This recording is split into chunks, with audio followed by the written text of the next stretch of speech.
First on report.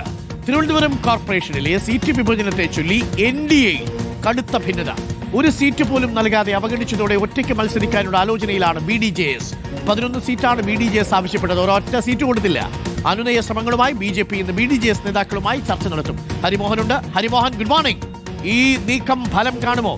11 seat ചോദിച്ചിട്ട് ഒരെണ്ണമെങ്കിലും കൊടുക്കാതിരുന്നത് മോശമായി പോയില്ലേ ഹരി? എന്തെങ്കിലും സീറ്റ് കൊടുത്ത് അനുനയിപ്പിക്കാനാണോ BJPയുടെ നീക്കം ഹരി?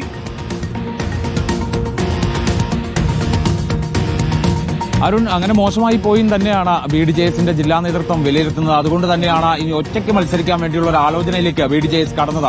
അതിൽ ഏറ്റവും പ്രധാനപ്പെട്ട കാര്യമെന്ന് പറയുന്നത് കഴിഞ്ഞ തവണ ഒരു സീറ്റിൽ മാത്രമാണ് BDJS മത്സരിച്ചിരുന്നത്. അതിൽ തോൽക്കുകയും ചെയ്തു. പക്ഷേ ഇക്കുറി തങ്ങൾക്ക് പല വാർഡുകളിലും സ്വാധീനമുണ്ട്. ആ വാർഡുകൾ ഏതൊക്കെയാണെന്നുള്ള പട്ടിക വരെ നിരത്തിക്കൊണ്ട് BJP നേതൃത്വത്തിന് മുന്നിൽ BDJS വെക്കുകയും ചെയ്തു. ആ 11 എന്ന് പറയുന്നത് ഒരു കാരണവശാലും അംഗീകരിക്കാൻ കഴിയില്ലെന്ന് BJP നേതൃത്വം പറഞ്ഞു. അതേ തുടർന്ന് 11ൽ നിന്ന് താഴേക്കിറങ്ങി 5ആയി. ആ അഞ്ചിൽ പോലും ഒരു സീറ്റ് നൽകില്ല, അല്ലെങ്കിൽ 5ൽ ഒരു സീറ്റിൽ പോലും BDJSന് മത്സരിക്കാൻ അവസരം കിട്ടാത്ത ഒരു അവസ്ഥയിലേക്ക് വന്നപ്പോഴാണ് ഇനി തങ്ങൾ ഈ മുന്നണി നിന്നിട്ട് കാര്യമില്ല, ജില്ലയിലെ കാര്യമാണ്, അതായത് ജില്ലാ നേതൃത്വമാണ് അത്തരത്തിലൊരു ഇടച്ചിലേക്ക് വന്നിരിക്കുന്നത്. അവർ 20 സീറ്റുകളിൽ മത്സരിക്കാനുള്ള ഒരു തീരുമാനത്തിലേക്ക് കൂടി എത്തി. അങ്ങനെ ഒരു തീരുമാനം എത്തിക്കഴിഞ്ഞതിന് ശേഷം BJP നേതൃത്വം ബന്ധപ്പെടുകയായിരുന്നു. അങ്ങനെയാണെങ്കിൽ നമുക്കൊന്ന് ഇരിക്കാം എന്നുള്ളതിന്റെ അടിസ്ഥാനത്തിൽ ഇന്ന് ഉച്ചയ്ക്ക് ശേഷം 3 മണിയോടുകൂടി ഒരു യോഗം വെച്ചിട്ടുണ്ട്. അതായത് BDJS നേതൃത്വവും BJP സംസ്ഥാന അധ്യക്ഷൻ രാജീവ് ചന്ദ്രശേഖറുമായിട്ടുള്ള യോഗമാണ്. അതിൽ വെച്ച് ഈ പ്രശ്നങ്ങൾ പരിഹരിക്കപ്പെടുമെന്നുള്ളതാണ് BDJS ഇപ്പോൾ വിശ്വസിക്കുന്നത്. പക്ഷേ 5 നൽകാൻ കഴിയില്ല, അങ്ങനെയാണെങ്കിൽ 3 നൽകണം എന്നുള്ള ഒരു നിബന്ധന. അതായത് ഇറങ്ങി 11ൽ നിന്ന് ഇറങ്ങി 5ലേക്ക് വന്ന് 5ൽ നിന്ന് 3 ഇപ്പോൾ നിൽപ്പുണ്ട്. അതായത് മുട്ടട, കേശവദാസപുരം, എടവക്കോട് അടക്കമുള്ള വാർഡുകളായിരുന്നു ഇവർ ആവശ്യപ്പെട്ടിരുന്നത്. പക്ഷേ ഇതിനോടകം തന്നെ എടവക്കോട് സ്ഥാനാർത്ഥിയെ പ്രഖ്യാപിച്ചു കഴിഞ്ഞു. അതായത് മുട്ടടയും കേശവദാസപുരവും അടക്കമുള്ള ഏതെങ്കിലും ഒരു 3 വാർഡുകളെങ്കിലും ഇനി തരണം എന്നുള്ളതാണ് BDJS ജില്ലാ നേതൃത്വം ആവശ്യപ്പെട്ടിരിക്കുന്നത്. അതിന്റെ അടിസ്ഥാനത്തിലാണ് ഇപ്പോൾ ഒരു ചർച്ചയ്ക്ക് വിളിച്ചിരിക്കുന്നത്. ആ ചർച്ചയിൽ തീരുമാനമായില്ലെങ്കിൽ BDJS എടുക്കുന്ന തീരുമാനം എന്ന് പറയുന്നത് 20 സീറ്റുകളിൽ സ്ഥാനാർത്ഥികളെ പ്രഖ്യാപിക്കുക, ഒറ്റയ്ക്ക് മത്സരിക്കുക.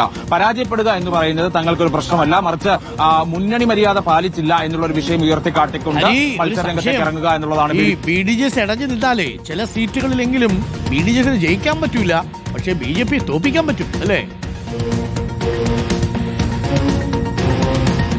തീർച്ചയായിട്ടും അരുൺ, അത് തന്നെയാണ് അവർ സൂചിപ്പിക്കുന്ന കാര്യം. അതായത് ചില വാർഡുകളിൽ അവർക്ക് കൃത്യമായ സ്വാധീനമുണ്ട്. ആ സ്വാധീനമുള്ള വാർഡുകളിൽ തങ്ങൾക്ക് ജയിക്കുമെന്ന പ്രതീക്ഷയുണ്ടെന്ന് അവർ പറയുമ്പോൾ അതിനർത്ഥം തങ്ങളുടെ പിന്തുണയുണ്ടെങ്കിൽ മാത്രമേ BJP സ്ഥാനാർത്ഥിയും ജയിക്കുകയുള്ളൂ എന്ന് തന്നെയാണ്. അക്കാര്യത്തിൽ ഒരു സംശയവും വേണ്ട. അതുകൊണ്ട് 20 സീറ്റുകളിൽ ഒറ്റയ്ക്ക് മത്സരിക്കുക മാത്രമായിരിക്കില്ല, തങ്ങൾക്ക് സ്വാധീനമുള്ള സീറ്റുകളിൽ നിർത്തിയിരിക്കുന്ന BJP സ്ഥാനാർത്ഥികളുടെ വിജയത്തിലും പരാജയത്തിലും ഒക്കെ നിർണായക സ്വാധീനം ചെലുത്താൻ കൂടിയായിരിക്കും ഇനിയിപ്പോൾ BDJSന്റെ ശ്രമം എന്നുള്ളതാണ് അവരിൽ നിന്ന് നമുക്ക് മനസ്സിലാക്കാൻ കഴിയുന്നത്. അതുകൊണ്ട് എത്രയും പെട്ടെന്ന് പ്രശ്നം പരിഹരിക്കുക എന്നുള്ളതാണ് BJPയുടെ ശ്രമം. 34 സീറ്റുകൾ ബാക്കിയുണ്ട്. ആ ബാക്കിയുള്ള സീറ്റുകളിൽ ഏതെങ്കിലും ഒരു 3 സീറ്റ് മാത്രമാണ് അവർ ചോദിക്കുന്നത്.